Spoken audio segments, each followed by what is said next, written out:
তো আজকের ভিডিওতে আমরা কথা বলবো সেই ভাইরাল বিখ্যাত পিরিয়ড আফা যার নাম নিলে নাকি ভাইরাল টিকটকের ফরিয়াতে যে চলে এবং যার নাম নিলে নাকি ভিডিও ভাইরাল হয়ে যায় আর মানুষ নাকি তাকে ট্রল করে ভাইরাল হওয়ার জন্য। তো আজকে সেই পিরিয়ড আফাকে রোস্ট করব। চলেন শুরু করা যাক আজকে প্রথম রোজা। এই প্রথম রোজাটা আমি রাখতে পারতেছি না, আর এই কষ্টটা শুধু মেয়ের। প্রথম কথা যে এই যুগে কেউ ভুকা নেই, এই যুগে একটা ছোট বাচ্চাও জানে যে মেয়েদের মাসে মাসে কি হয়। এটা তুমি অনলাইনে বলে সিগমা সাজার চেষ্টা করছিলা, কিন্তু পাবলিক এখন দিয়ে দিছে না, ট্রলের শিকার হইছো না। রোজা, এই প্রথম রোজাটা আমি রাখতে পারতেছি না, আর এই কষ্টটা শুধু মেয়েরাই বুঝবে। সাবু, তুমি যে ভিডিওটা কান্না করে করে বানাইলা, এখন কি তোমার আফসোস হইতাছে না? তুমি এসব কি ভিডিওটা বানাইছো, তোমার কি এখন এটা দেখে কি একটু আফসোস হইতাছে না?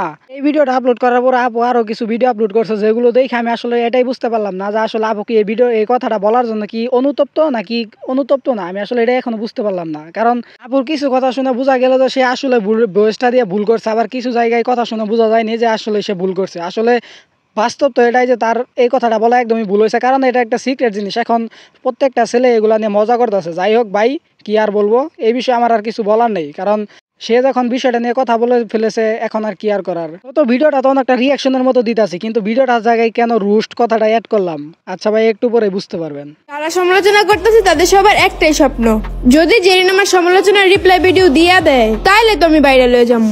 আপুটি কিন্তু একদম ঠিক কথা বলছে। আমিও কিন্তু আপুর একটা রিপ্লাই ভিডিও পাওয়ার জন্য কিন্তু আপুকে রোস্ট করতে আসি। খান কি মাগির দল, রমজান মাসটা বেশি কিছু বললাম না। আপনি তো জানেন আমি কোন মাইন্ড নিয়ে ভিডিওটা করছিলাম, আর যারা রোজা রেখে আমার নামে সমালোচনা করতেছে, আল্লাহ আপনি তাদের সকলের রোজা কবুল করে নিন, আমিন। দেখো ভাই, একটু আগে আমি যে কথাটা বললাম যে আপুটির আসলে কথাটি বলার কারণে কি সে অনুতপ্ত না, আমি সেটাই বুঝতে পারতেছি না। আসলে এই কথাটা দ্বারা বোঝা যাইতেছে সে আসলে অনুতপ্ত, কিন্তু এর পরবর্তী ভিডিও দেখে আসলে বুঝতে পারবো না যে আসলে সে অনুতপ্ত নাকি অন্য কিছু। মানুষ তো সমালোচনা করবেই, কারণ ওমর ব্যাপার দ্বিতীয় রেকর্ড আমি করছি। নতুন আইসা মাত্র 18 দিনে 1 মিলিয়ন ফলোয়ার্স করছি। কথাটা ওইরকম করে না বলে তো এরকম করে বলতে পারতা যে আমি পিরিয়ডের একটা বয়স দিয়ে 18 দিনে 1 মিলিয়ন করে ফেলছি।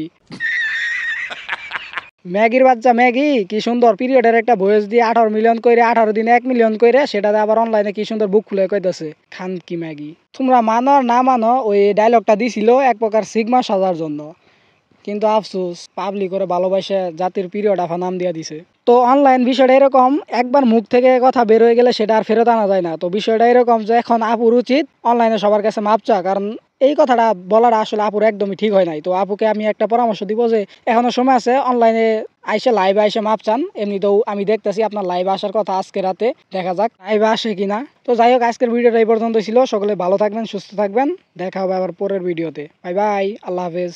আর সবাই রোজা রমজানের মাস কমে যাওয়া বন্ধ করে দিন।